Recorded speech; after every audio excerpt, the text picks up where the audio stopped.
नमस्कार दोस्तों, मैं आपको जोगिंदर चौहान स्वागत करता हूँ एक बार फिर आपके अपने यूट्यूब चैनल जिसका नाम है पावर प्लांट ज्ञानी। दोस्तों, आज के इस वीडियो में हम डिस्कस करेंगे काफ़ी इंपॉर्टेंट टॉपिक है।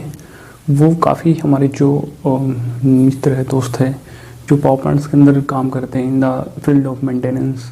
तो क्या है, जैसे कि हम आपको बताएंगे जो लोग हैं जो जैसे कि जो वेल्डिंग वर्कशॉप में वेल्डिंग करते हैं या फिर इंडस्ट्री में वेल्डिंग का काम करते हैं, उनका क्या एक मोटिव होता है कि वो कहीं ना कहीं अपने आप को अपग्रेड करें। तो मीन्स दैट कि उनको अपने आप को अपग्रेड करना, तो क्या है, उनको कुछ सर्टिफिकेशंस करने पड़ते हैं जो कि उनको आगे जाके उनके करियर ग्रोथ को बूस्टअप करने में हेल्प करते हैं। आज इसी तरीके से हम एक सर्टिफिकेशंस की यहाँ पे चर्चा करेंगे, आप लोगों को डिटेल से बताएंगे कि कैसे वो वेल्डर अपने आप को उस सर्टिफिकेशन को पाकर अपने आप को बूस्टअप कर सकता है। दोस्तों, देर न करके हम आपको मैं इस डिटेल में बताना चाहूँगा कि क्योंकि जो आज इस वीडियो में हम डिस्कस करेंगे वो टॉपिक है कि भाई IBR वेल्डिंग सर्टिफिकेट कैसे हम ले सकते हैं, उसके लिए क्या क्या क्राइटेरिया होता है। तो वो सारी चीज़ें इस वीडियो में हम डिस्कस करेंगे। तो दोस्तों, ये वीडियो हमारा एक रिक्वेस्टेड वीडियो है जो कि हमारे YouTube subscriber mister Ranjit Kumar ने पूछा है। उन्होंने ये तो पूछ लिया कि सर IBR सर्टिफिकेट कैसे लेना होता है। तो दोस्तों, उन्होंने ये नहीं बताया कि कौन सा सर्टिफिकेट उनको लेना होता है। तो दोस्तों, आज हम इस वीडियो में हम अपने रंजीत भाई को इसी सर्टिफिकेशन के बारे में आपको बताएंगे कि जो भी कि IBR वेल्डर का सर्टिफिकेट कैसे लेते हैं। तो दोस्तों, सबसे पहले मैं आपको बताता हूँ कि उसके लिए क्या क्या लीगलिटी होनी चाहिए कि कैंडिडेट उसको पाने के लिए फुलफिल करता है टर्म एंड कंडीशन या नहीं। तो दोस्तों, पहले जो हमारा इंडियन बॉयलर रेगुलेशन है 1950, उसके अकॉर्डिंग सेक्शन 608 609 के अंतर्गत उन्होंने क्या क्या लीगलिटीज़ दी है कि कौन बंदा इसको एग्ज़ाम को कंडक्ट कर सकता है या दे सकता है। तो दोस्तों, सबसे पहले जो लीगलिटीज़ है वो है, सबसे पहले engage in welding of boiler, कि बंदा जो भी है वो बॉयलर की वेल्डिंग में एंगेज होना चाहिए, या फिर वो स्टीम पाइपलाइंस के जो कंस्ट्रक्शन में उसका वो काम कर रहा हो, या फिर erection of and fabrication at site in India, वो इंडिया के अंतर्गत इरेक्शन और फैब्रिकेशन में वेल्डिंग वर्क का काम कर रहा हो, या फिर repairing boiler and steam pipelines by welding process, कि जो भी है वो या तो बॉयलर की पाइपलाइन से या ट्यूब से क्या है वो उसको रिपेयर करने में काम कर रहा हो। तो क्या है, यदि आप ये काम कर रहे हो तो आप यानी अपना IBR जो वेल्डर का सर्टिफिकेट होता है उसके लिए आप एप्लीकेबल हो।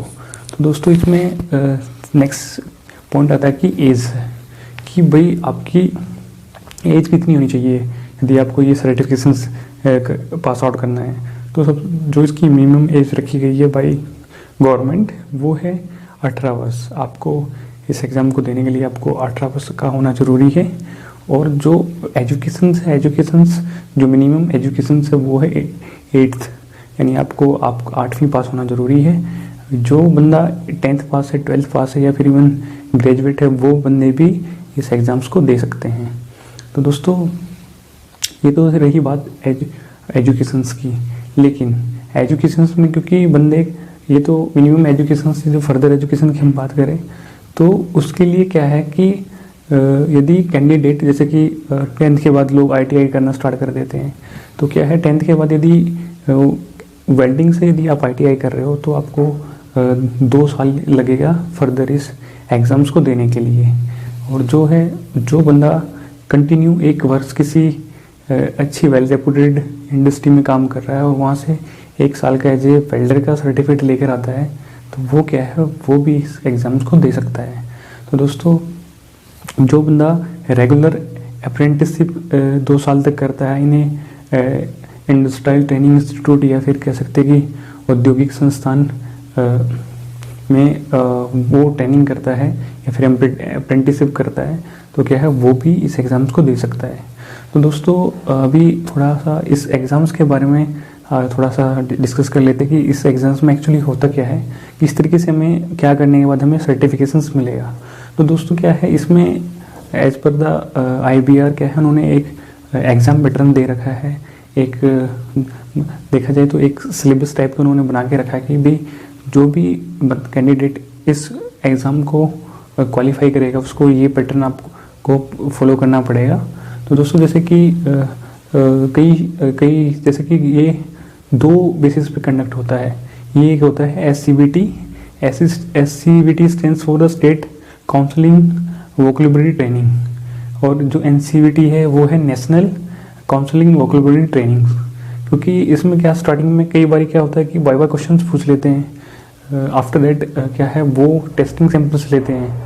तो दोस्तों सबसे पहले क्या है, जैसे कि आपको सभी को पता होना चाहिए कि जैसे कि आप कौन सी वेल्डिंग में आप अपने आप को सुपरफिशियल्स मानते हो, तो उसी बेस पे वो उसी के अकॉर्डिंग, जैसे कि सपोज दैट कोई पाइपलाइन की वेल्डिंग में एक्सपर्ट है, कोई ट्यूब की वेल्डिंग में एक्सपर्ट है, कोई प्लेट की वेल्डिंग में एक्सपर्ट है, तो क्या है वो आपकी एक्सपर्टाइजेस देखते हैं कि बंदा कौन सा वेल्ड काफ़ी अच्छी तरीके से कर लेता है, तो उसी बेस पे उसको सर्टिफिकेशन प्रोवाइड कर देते हैं।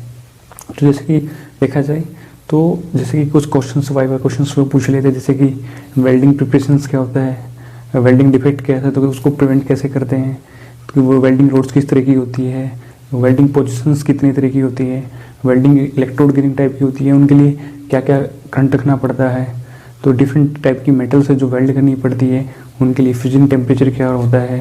तो ये बहुत सारे हैं काइंड ऑफ वेल्ड कितने प्रकार के होते हैं, सारी चीज़ें आपको पता होनी चाहिए। ये तो कुछ ये थ्योरेटिकल्स चीज़ें हैं जो आपसे वाई में पूछ ली जाती है before taking the testing pieces. तो दोस्तों टेस्टिंग पीसेस मैं आपको बता देता हूँ, जैसे कि डिफरेंट बोर्ड से का अलग अलग क्राइटेरिया होता है, इसमें कोई फिक्स क्राइटेरिया नहीं है, सभी बोर्ड अलग अलग रह सकते हैं। तो दोस्तों जैसे कि आपको इस एग्ज़ाम्स की फ़ीस ओनली 300 रुपये है। वो 300 रुपये या तो आप प्लेट के जो आपको सैंपल्स देने हैं, वेल्डिंग सैंपल्स देने हैं, 300 रुपये उसके लिए है, या फिर ट्यूब के देने हैं, या फिर पाइप के देने हैं, क्या हर एक की जो एग्ज़ाम्स फीस है वो 300 रुपये है ओनली। तो दोस्तों इससे पहले क्या है, इससे पहले आपको क्राइटेरिया जानना पड़ेगा कि किस तरीके से आप अप्लाई करोगे इस एग्ज़ाम्स के लिए। इसको अप्लाई करने से पहले सबसे पहले क्या है, आपको एक एक फॉर्म फिलअप करना पड़ेगा।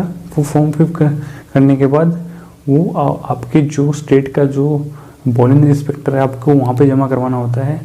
वो क्या है, वो बॉयलर इंस्पेक्टर क्या है, कंसर्न ऑफिस को वो यदि आपका फॉर्म अच्छे से फिलअप हुआ तो वो कंसर्न ऑफिस में आपका जहाँ पे ये सारा वाइवा वॉश या एग्ज़ाम सेंटर बोल सकते हैं उसको, वो फॉर्म उस एग्ज़ाम सेंटर पर भेज देता है।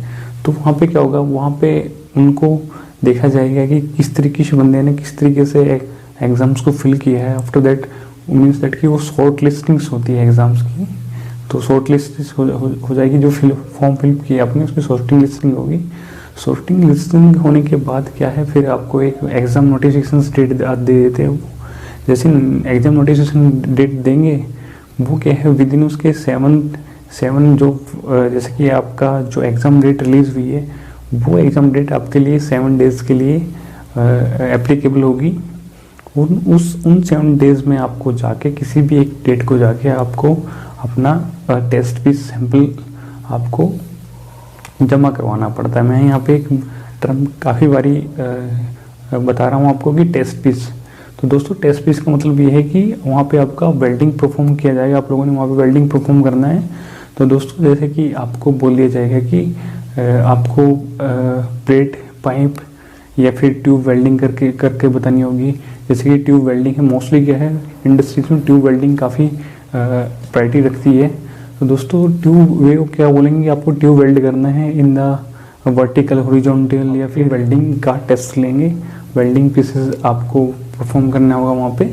तो दोस्तों क्या है, ये जो वेल्डिंग आप करोगे वो क्या है, वो जज की जाएगी क्वालिटी ऑफ द वेल्ड, कि आपकी जो वेल्डिंग की क्वालिटी है वो क्या है, वो उनकी एक मानक है। जैसे कि IBR चैप्टर 13 के अकॉर्डिंग क्या है, उसमें सारे मानक्स दिए गए हैं। यदि आपकी वेल्डिंग पीस वो मानक को फॉलो कर देता है, वो चीज़ों वो फिल कर लेता है, क्योंकि ये सारे सैंपल्स क्या है चेकिंग के लिए, क्वालिटी ऑफ वेल्ड चेकिंग करने के लिए लेबोरेटरी में भेजे जाते हैं। तो लेबोरेटरी में भेजे जाएंगे तो लेबोरेटरी में वो सारी चीज़ें देखी जाती है कि किस तरीके का वेल्डिंग टेस्ट आपने परफॉर्म किया है, उसके हिसाब से वो आपको ग्रेडिंग देते हैं।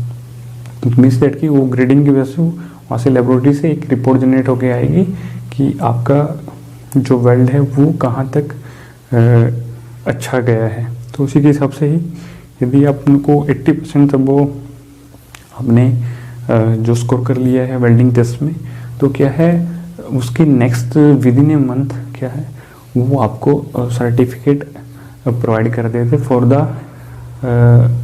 डेट ऑफ मीन्स डेट की for the time of 2 years of spans, क्योंकि आफ्टर दैट क्या है वो आपको जो सर्टिफिकेट देंगे वो आपका 2 साल के लिए वैलिड रहेगा। तो फर्दर जैसे जैसे आप बोले फर्स्ट क्लास है या फिर अपने बोले सेकंड क्लास है, वो क्या है जैसे जैसे अपना जो सर्टिफिकेट है वो रिन्यू कराते हैं, तो इसी तरीके से आपको 2 साल के बाद आपको रिन्यू कराना पड़ेगा। तो दोस्तों क्या है इस वीडियो में मैंने आपको बताया कि किस तरीके से आप जो अपना IBR वेल्डर है किस तरीके से आपका सर्टिफिकेट आप ले सकते हो। तो दोस्तों ये तो थी बातें कि किस तरीके से आपको आप लोगों ने अप्लाई करना है, क्या होता है इस एग्ज़ाम के अंदर। तो दोस्तों अभी बात ये है कि ये टेस्ट सेंटर होते कहाँ पे कहाँ पे है। तो दोस्तों ये क्या डिफरेंट स्टेट्स के अलग अलग रहते हैं। तो इनकी एक पॉइंट है कि इनकी नॉलेज आपको कैसे मिलेगी। दोस्तों इनकी नॉलेज आपको क्या रहना पड़ेगा, आप डिफरेंट जो फेसबुक में जो वेल्डर्स के ग्रुप हैं उसमें उनको ज्वाइन करना पड़ेगा, क्योंकि आप डे बाय डे अपडेट रहो उनसे। और क्या है यदि कोई ऑफिशियली नोटिफिकेशन आता है तो हम इस चैनल के माध्यम से हम आपको बताएंगे कि हाँ इस बोर्ड में अभी वेल्डिंग IBR वेल्डर्स के लिए एग्ज़ाम्स लेने स्टार्ट कर दिए हैं, तो हम आपको इस चैनल के माध्यम से ज़रूर बताएंगे। और दोस्तों ये अब सबसे बेटर चीज़ ये कि जो आपका जॉबमेट सर्कल्स है आप उनसे पैचअप रहिए ताकि आपको लेटेस्ट इन्फॉर्मेशन मिलती रहे। और हम चाहेंगे कि जितना जल्दी हमें इन्फॉर्मेशन मिल सके रिगार्डिंग दिस मैं अपने चैनल पर अपडेट करता रहता हूँ। यदि कहीं से BOE निकलता है, बॉयलर फर्स्ट क्लास निकलता है, सेकंड क्लास निकलता है, या फिर फायरमैन निकलता है, या फिर बॉयलर जो IBR वेल्डर्स है उसके लिए रिगार्डिंग कोई भी नोटिफिकेशन आता है मैं यहाँ पे आपको अवगत कराता हूँ।